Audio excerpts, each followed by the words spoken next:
Good afternoon. Let me start by thanking Prime Minister Kishida and the people of Japan for their warm and generous welcome and hospitality. At this pivotal moment for peace, freedom and democracy, the G7 came together with our allies and friends to confront a more dangerous world. We leave Hiroshima stronger and more united than ever. And through this summit, we have advanced the priorities of the British people, with two big aims: economic security and national security. First, economic security. On this trip, we've secured almost £18 billion of new investments into the UK from Japanese businesses. That's a huge vote of confidence in the United Kingdom, creating hundreds of new jobs with significantly more to come as projects get underway, all helping to grow our economy, one of my 5 priorities for the UK. And alongside our unprecedented new defence and security partnership, it's clear that the UK-Japan relationship has never been closer as we work together with G7 allies to support a free and open Indo-Pacific. The G7 also demonstrated unity of purpose on China.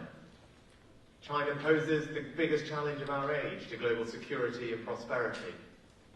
They are increasingly authoritarian at home and assertive abroad. And as the G7 have showed, the UK's response is completely aligned with our allies. This is all about de-risking, not decoupling. And with the G7, we are taking steps to prevent China from using economic coercion to interfere in the sovereign affairs of others. A new theme of this summit was also AI. AI can bring huge benefits for our economy, society and public services. But of course, it needs to be developed safely, securely and fairly. And that will require international cooperation, something that the UK is in a natural position to lead. Our second aim for this summit was national security. All leaders at this summit are grappling with the issue of illegal migration. And my policy is this: it is the British government who will determine who comes to Britain. We must stop the boats and break the business model of the criminal gangs.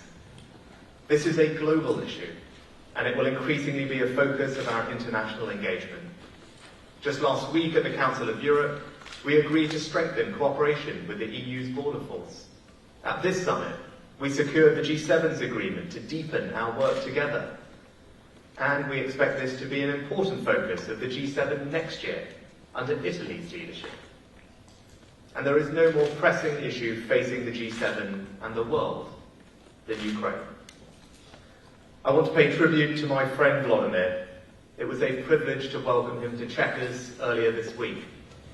And I believe his attendance at this G7 was a moment of historic significance.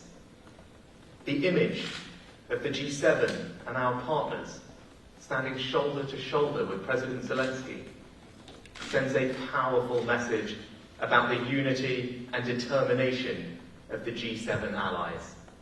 We will stand with Ukraine for as long as it takes, because their security is our security. The G7 strategy is clear. Our military, diplomatic and economic tools are all part of the Ukrainian counter-offensive. We're delivering more support on the battlefield through air defence, artillery, tanks and long-range missiles, which the UK was the first country to provide. We're supporting Ukraine to develop the air force it needs for the future, with the UK training Ukrainian pilots starting this summer. And we've made a real breakthrough at this summit, thanks to President Biden's support for an international coalition to provide F-16 jets. We're ratcheting up the economic cost to Russia with a new package of sanctions. And we know that Ukraine must not only win the war, but win a just and lasting peace. We're working with allies to provide coordinated bilateral security arrangements and a collective commitment to Ukraine's future defence to guarantee that they can deter future attacks. And any peace settlement must be on Ukraine's terms. I want to just quote from the statement that the G7 and our partner countries have just agreed. We support a just and durable peace based on respect for international law, the principles of the UN Charter, and territorial integrity and sovereignty. In other words, we must and we will show that violent territorial aggression does not reap rewards. There could be no more fitting place to discuss the urgent need for peace than Hiroshima. I was deeply moved to visit the Peace Memorial on Friday. What we saw there was haunting. A child's tricycle twisted by the blast, school uniforms bloodied and torn. And with those images in our minds, we resolved never to forget what happened here. And at this historic summit, G7 leaders recommitted ourselves to the path of peace, freedom, and democracy. Thank you. We've got time to take some questions from the media. Can I start with the BBC, please? Thank you, Prime Minister. Chris Lyson, BBC News. Will you ask the Independent Advisor on Ministers' Interests to look into your Home Secretary's conduct after she asked civil servants to help her deal with being caught speeding? And do you have full confidence in Suella Braverman? Did you have any questions about the summit? Others will, I think. Well, Chris, I don't know the full details of what has happened, nor have I spoken to the Home Secretary. I think you can see firsthand what I've been doing over the last day or so. But I understand that she's expressed regret for speeding, accepted the penalty, and paid the fine. Next, can I turn to ITV? Yeah, I have got a question about the summit, but just on that, just a simple issue. If she asked her officials for advice on a private matter, her penalty, it's not appropriate for a minister to do that, is it? And then on China, you say it presents the greatest risk to our security and our prosperity, but then you talk about de-risking, not decoupling. There's nothing in this statement that will deter the behaviour of China, is there? Well, Rob, on your first question, I'll just refer you to what I said previously. I just respectfully would disagree with you on China, actually. There's complete resolve and unity within the G7. First of all, just recognising the systemic challenge that China poses to the world order. It's the only country with both the means and intent to reshape the world order. Its behaviour is increasingly authoritarian at home and assertive abroad. That's something that I think all of us recognise. And what we have done in the statement is make it very clear that we will work together as the G7 and other countries to make sure that we can de-risk ourselves and the vulnerability of the supply chains that we've seen from China, take the steps necessary to protect ourselves against hostile investment, and do so in a way that doesn't damage each other. We also had conversations about ensuring that important technology pertinent to our security does not leak to China, and then also steps taken to stop Chinese economic coercion in other parts of the world. I think taken together that represents quite a substantive set of policy measures backed up by a completely unified resolve and commitment amongst the G7. I think it sends a strong signal to China that we believe in the rules-based international system, and we will work very hard together to protect it against the challenge that China poses. And that's certainly what we've done in the UK, just recently using our new powers to block hostile investment in a sensitive semiconductor company, and we keep a vigilant eye on other areas where we might be at risk, and we will always take the steps necessary to protect ourselves. But I think the message coming out of this summit is that our approach is totally aligned with that of our allies, and we are all very clear-eyed about the risk that China poses. Next, can I turn to Sky? Thank you. Prime Minister, a couple of questions, if I may.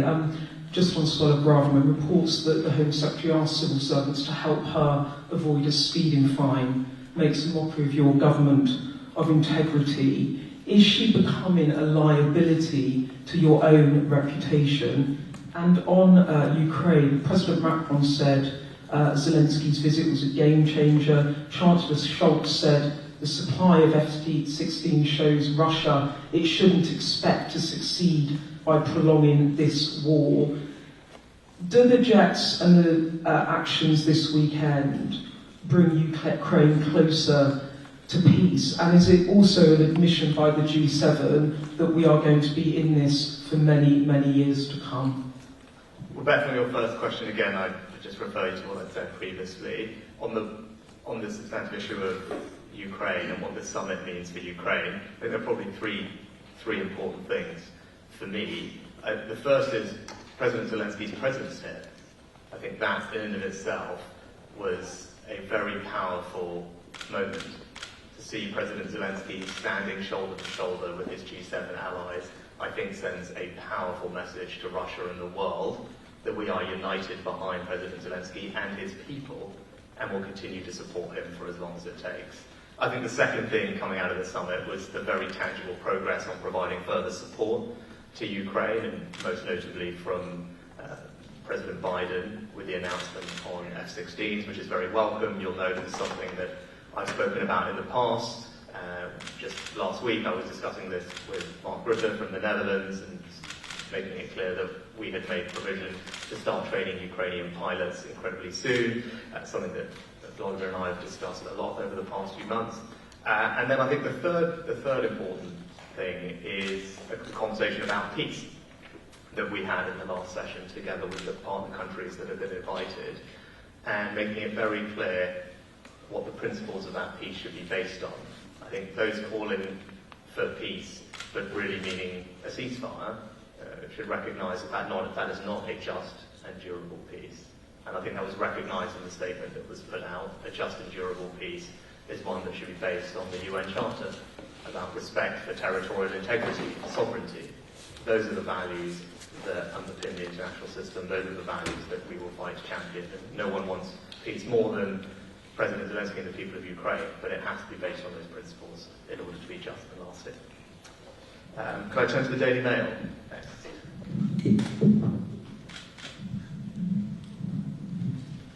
Thanks, Liam. You mentioned illegal immigration came up. Can I ask you about legal immigration?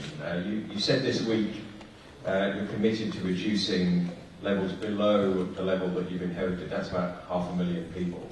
What would you say to people who voted for you at the last election on the basis that you keep it below half of that? Do you owe them an apology? And on a related issue, some of your colleagues think there too many foreign students coming to Britain, staying for too long, bringing too many dependents. Even the head of the Migration Advisory Committee says there's no good reason for someone to be staying so long. Do you agree with them, and what are you going to do about it? On the topic of legal migration, let me be crystal clear. I think the numbers are too high. I'm committed to bringing them down.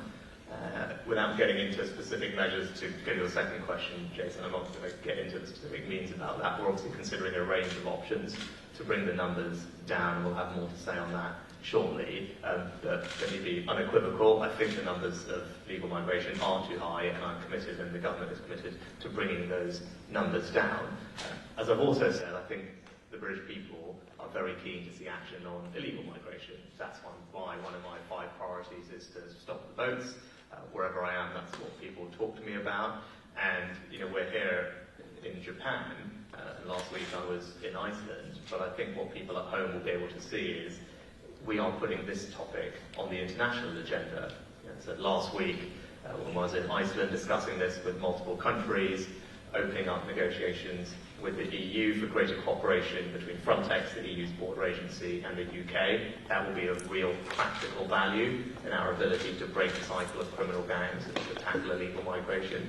As you've seen here, language in the G7 communique about breaking criminal gangs to tackle illegal migration. And as I said, it will be, I think, a feature of the Italian G7 presidency next year, because this is a global challenge. It's not just the UK that faces increasing illegal migration. It's many countries.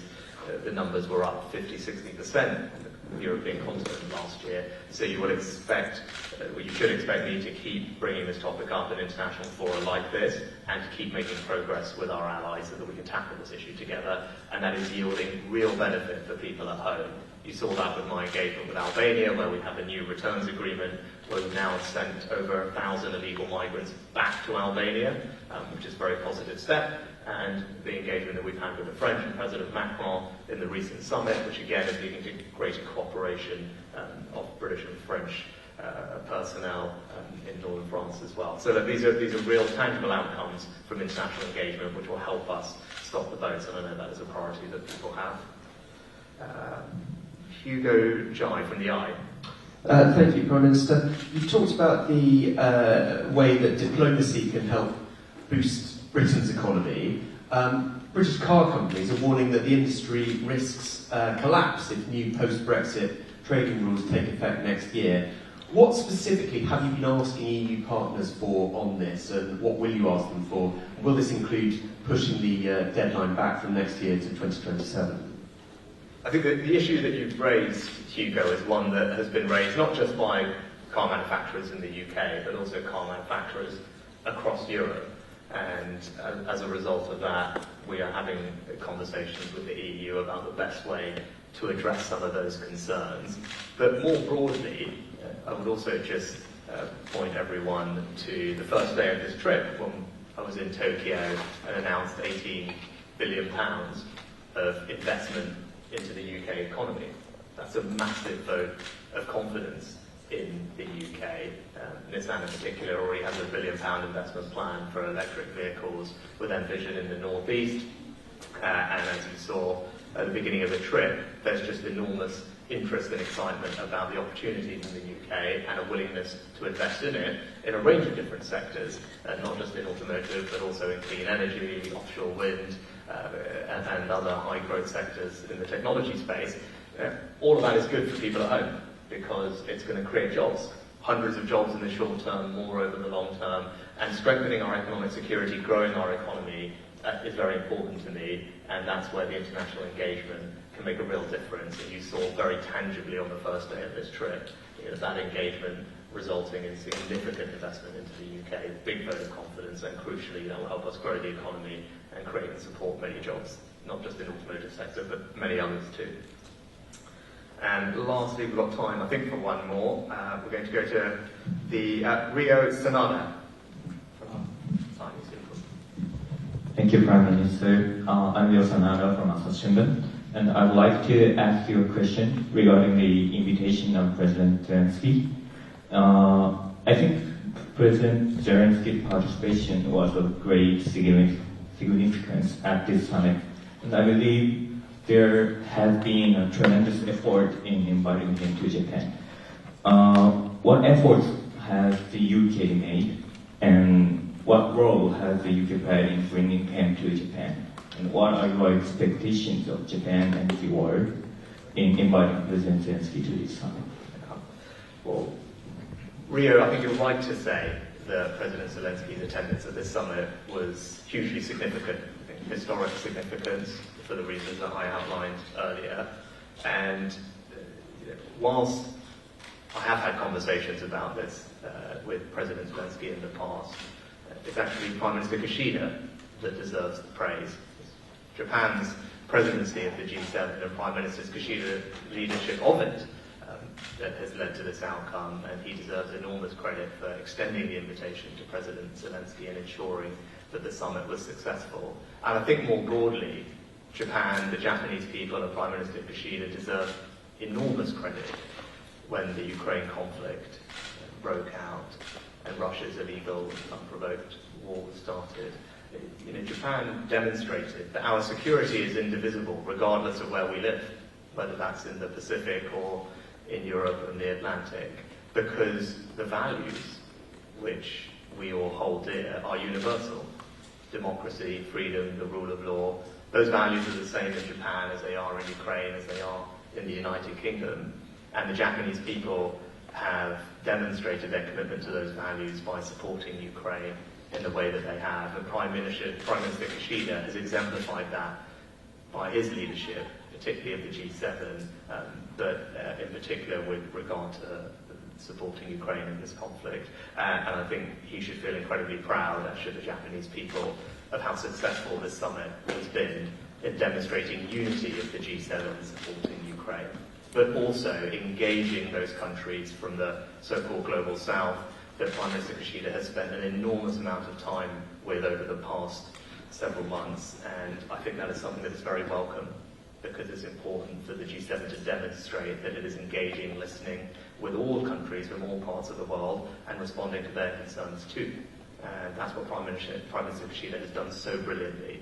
And as I said, I'm very grateful to him and the Japanese people, not just for a successful summit, for their incredibly warm hospitality over the past few weeks. On a personal note, it's been a great pleasure to be back in Japan after a long time, and I particularly enjoyed my okonomiyaki making the other day, which I've had lots of people talk to me about, and Prime Minister Kishida pointed out to me that how we do that, or how you do that here in Hiroshima, is different to how they do it in Tokyo and different to Osaka. I'm sure he'd say that the Hiroshima ones are the best. I have no reason to disagree. But it's been delicious, and the hospitality's been incredibly warm. So thank you very much to you, your country, for what you've done over the past few weeks. Thank you very much.